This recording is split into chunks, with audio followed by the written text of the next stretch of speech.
Hey, greetings, friends. Jacques Howard here, and welcome to Trenton 365 presents Jacques Reach. This eclectic mix of content is best described in the acronym REACH: Recreation, Environment, Art, Civics, and Health. So, under each one of those categories, I'd like to have folks come onto the show, talk about who they are, what they are doing, and in short, make a connection, make it a trusted connection where I can provide some access to subject matter experts, people who are smart and better and awesome more so than I am, and also in a space and in an expertise that I may have found challenging for myself. But with that, we like to focus on the art here. And when I say art, I was raised where everything that was created was a form of art, whether it was, like something that was designated as an art or performed, but architecture as well. Like there was a person that had a design idea and a concept behind it, and that was an artistic expression. And it may have been, the early forms of engineering. But with that being said, I've always had a passion for highlighting artists of various sorts. These artists to me are folks that maybe they're musicians, maybe they're writers, maybe they're performers, maybe they're in the back of the house. There's the folks who are setting things up, doing the marketing, etc. So with this, I've had a chance to meet both of the folks who I'm going to bring on in just a moment, Peter Fenton and Monah Yancy. And if you're familiar with what's happening here in Trenton, New Jersey regarding professional theater, Mill Hill Playhouse, Passage Theater, all those different things, these names may be familiar to you. But we're going to be talking about not only their daytime work, but also these other projects that they have going on. Because oftentimes people get this misconception that, oh, someone is affiliated with this and this is all that they do. No, no, no. If someone is passionate about being a writer, they're going to write and they're going to write constantly. And they're going to be seeking partners and business partners and opportunities to present what they've written, what they've created. And good organizations and good business partners and good community folks and media partners like me know that. And it behooves us to provide a space for them to constantly get their material out so Yeah. that we can all benefit from it, not just from an entertainment standpoint, but how art goes is generally how society goes. So, with that being said, I'm going to bring on Peter Fenton and Monah Yancy and have them talk a bit about this project. But I'd like for you both, just because I believe it's the proper thing to do, touch on a little bit of your background, maybe how you two came together to know each other, maybe Yeah. your daytime work, and then we can slide into this other project that you both are so passionate about. Either one, Yes. you can take the lead. Ladies first. All right. Yeah. Thank you.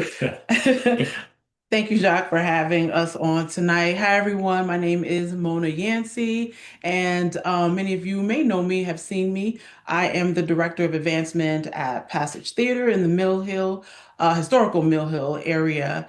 That's my daytime job. I'm also an actress, teaching artist, and writer as Mhm. well. And many of you have seen me out in the community sharing about Passage, talking about the work that we do, and trying to bring a lot of you into the theater to see our shows. Mhm. I'm very passionate about storytelling that's purposeful, meaningful, and impactful. Mhm. And that is what we do. We tell great stories that are relevant to the communities here in Trenton. Um, but now I'm getting ready to put on another jacket, right? Yeah. I'm Yeah, layering up for getting ready for the winter weather. Yes. got you. So, Peter, why don't you jump in and share a bit about yourself and then talk about how Yeah. you two came together on this project? Of course, of course. So hello, this is my first direct appearance on Jacques' show. We've communicated a bunch because I am the marketing associate for Passage Theater. So if you have seen one of our posters or brochures or anything like that, that was my doing or my fault, depending on if you liked it. I got connected to Passage Theater through Monah Yancy. She and I were hired together at Bucks County Playhouse. Hmm. We worked in the education department. We were teaching playwriting to seventh graders. And from there, just a really natural, deep friendship grew. We talked a lot about theater and race and faith, and we just like really came together. And so when the marketing associate position had come available, come open. Mona had just seen a show that I had written and produced earlier. She really liked the marketing that I did for it. You might be able to see some of it on my wall here, but I do all my own designs as well. And so Mona says, "Hey, you should apply for that marketing associate position." Yeah. And so 2 years and change later, here we are. So Mona and I, of course, have continued building on our friendship now that Mhm. we work in the office together, Mhm. not just grabbing drinks and coffee. But we do a fair bit of that Yeah, we still do. to this Yeah, we day. do. We hang out at Smokehouse a lot. Yeah. So if you want to find us, go to Smoke because we're usually there. So I have continued to write, right? So like just because I am the part-time marketing associate with Passage Theater does not mean that I have hung up my hat as a writer, as a director, because that's normally what I do. You just kind of do it concurrently. As artists, we kind of patch together. Hmm. We got to make sure that the rent can get paid. We got to make sure that we can eat, and we also got to make sure that we can continue to express ourselves. So Yeah. I definitely express myself with the marketing materials for Passage, but I also like to tell my own stories. Yeah. And so what we're doing, Mona and I, ideas that, oh, yes, pause. Yeah, and with that, I just want to make sure that folks know that I'm speaking with Monah Yancy and Peter Fenton. They are going to be talking about a staged reading of a new dark comedy murder mystery happening October 19th in Trenton, New Jersey. It's called Blue Skies Yonder, and Mona and Peter are going to give us more details about that now. So, Peter, if you want to take over. Sure, sure, sure. Yes. So Blue Skies Yonder was written by my good friend Pete here. Yes. And we've actually done a few Zooms of this play before, and he cast me in the role of Rebecca. This go round, he came to me and said, "Hey, I want to do a stage reading of it." And we talked about it. He said, "What do you think about directing?" So this is my directorial debut. I'm excited. We have a great cast of amazing actors from the tri-state area. Yeah. And just looking forward to everyone coming to see it.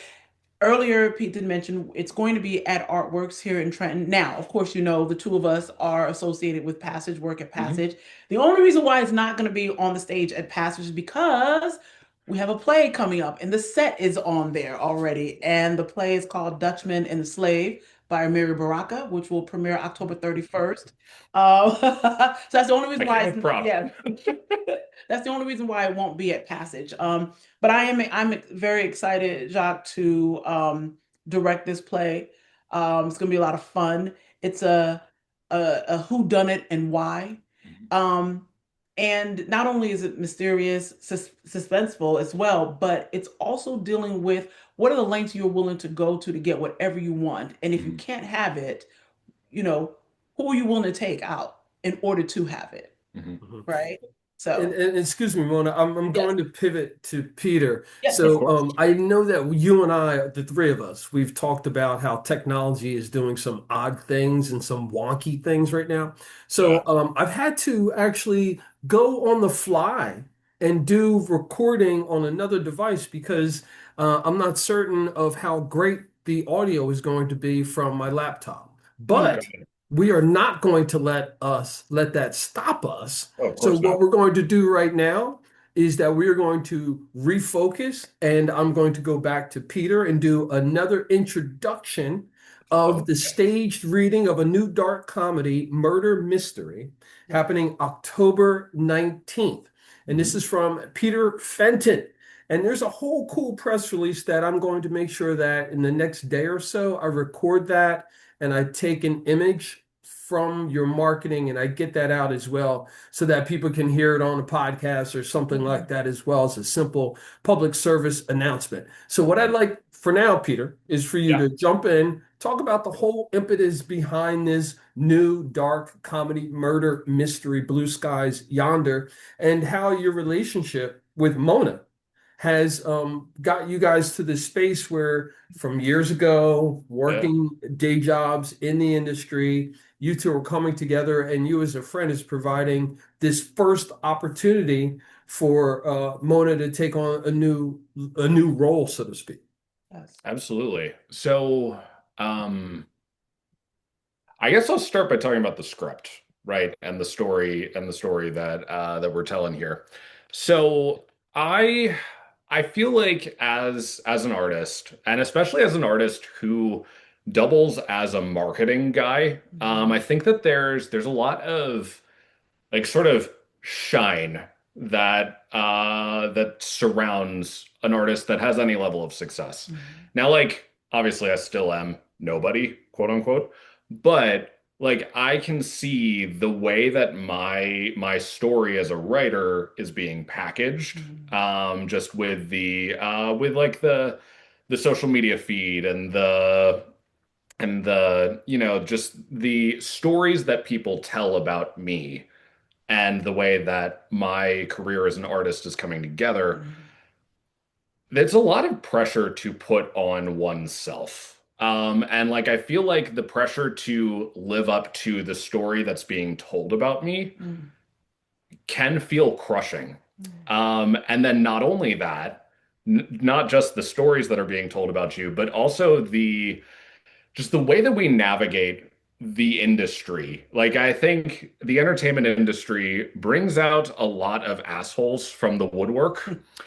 Um, because everybody's trying to use each other. Yeah.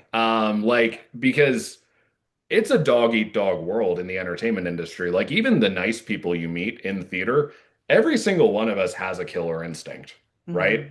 Mhm. Because we got to eat. And I think that the reality of late stage capitalism is we pit ourselves against each other Yeah. when really the system is eating away at all of us. And Mhm. so what I realized as I wanted to write something that really explored these themes Mhm. about living up to the story that's being told about me and also this weird capitalist assholes in the industry type of thing. Mhm. Mhm. And I realized I love Agatha Christie. I love Clue.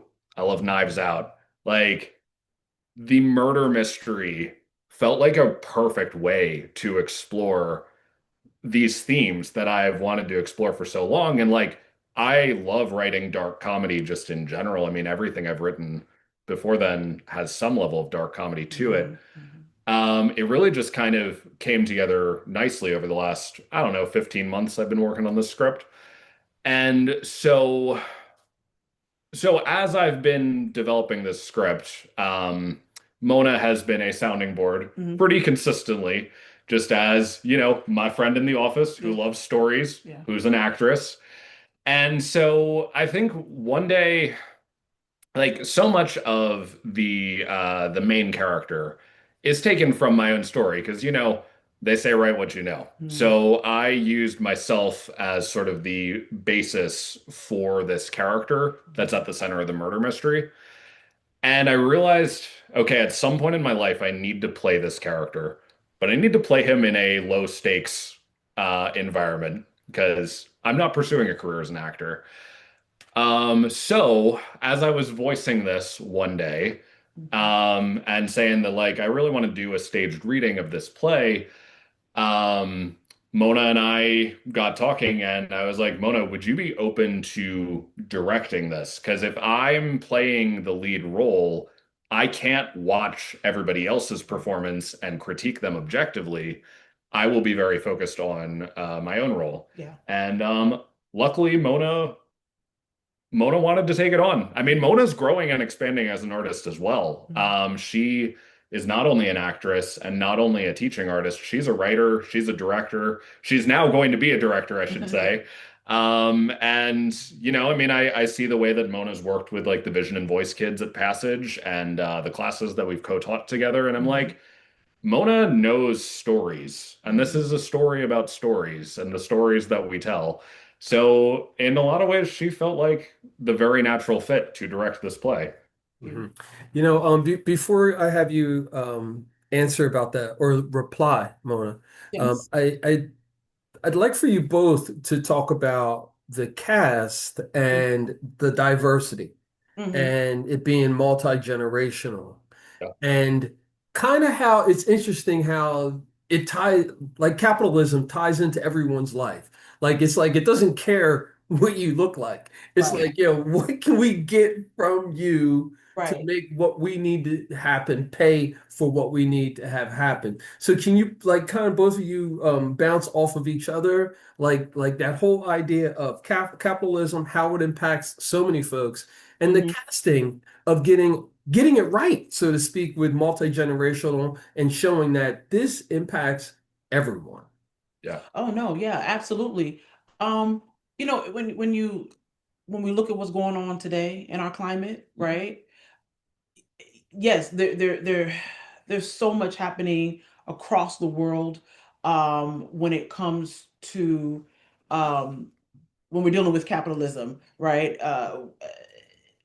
Faith or race and all that. But at the end of the day, for those that are up here, right, it's about the money for them and whatever they're willing to do to get that money, and they don't care who they step on, they don't care Hmm. what they have to do to you.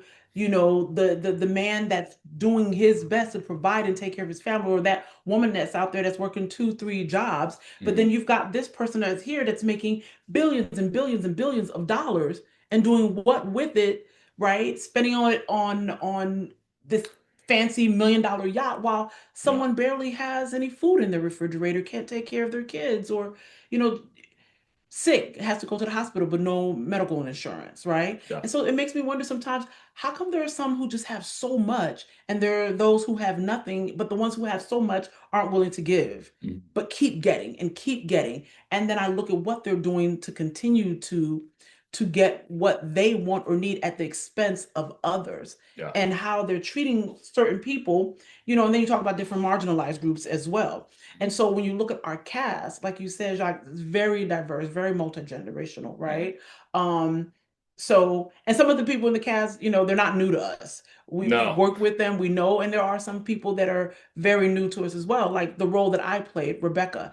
So the young lady who's going to be taking over that role, she and I are very close. I call her my sister.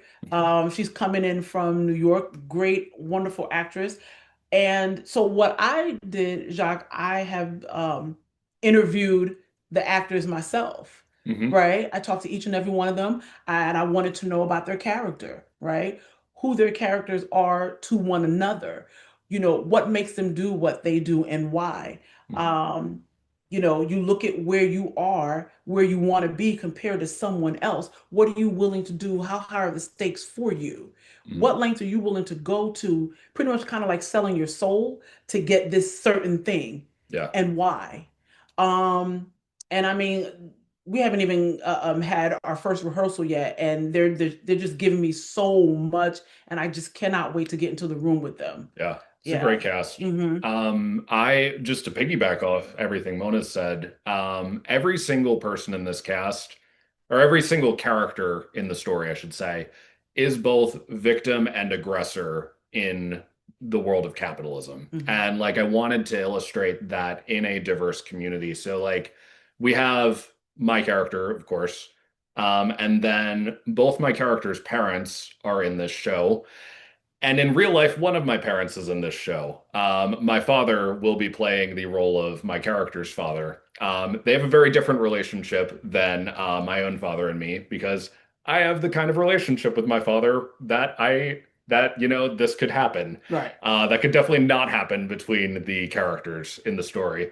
But he is somebody who, the character is somebody who, on the face of it, has succeeded in life. He's the guy with the $1 billion yacht, with that sort of thing. But he's a victim too. And like the system doesn't reward him either. Mm-hmm. So we've got him, we've got the character playing my mother, who's a dear friend of mine who I've done so many projects with. Avery Kellington, is her name. And then we move into like intersectional marginalization. We've got a character. The character's name is Jason Yang. Actor's name is Samuel Cheng. Samuel Cheng. Yes. And he is playing my character's fiance. So we've got a gay and Chinese character, um, who is like running up against so many different things as an outsider in the country, in the party, in the just the world that these people are navigating.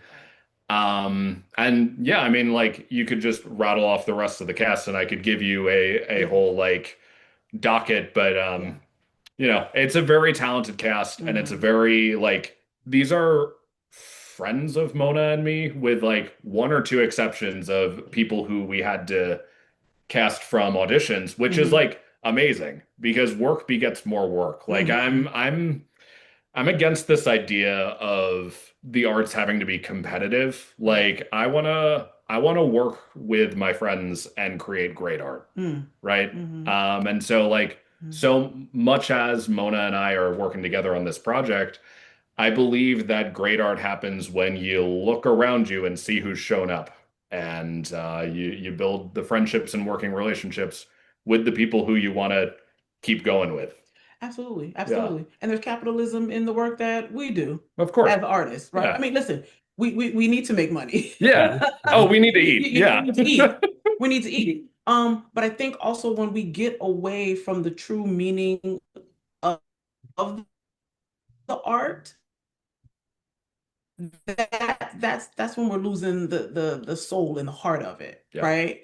An acting coach. So I'm telling some of my artists, like, listen, the money will come. That shouldn't be your focus. Because if it is, then you don't belong in this business, because it will eat you up and spit you out. I've been doing this for over 20 something years as an artist, right? And my journey hasn't been linear at all. You know, I've been No. on a roller coaster, thrown off the roller coaster, back on it again. And yeah, and there's so much, Jacques, that I've learned along the way about myself as an artist. And I realized, like, the work that I do at Passage and doing this with Pete, this is it right here. Like, I want to get into the heart and the soul, the meat and potatoes, as they say, of the work I do. What is it saying?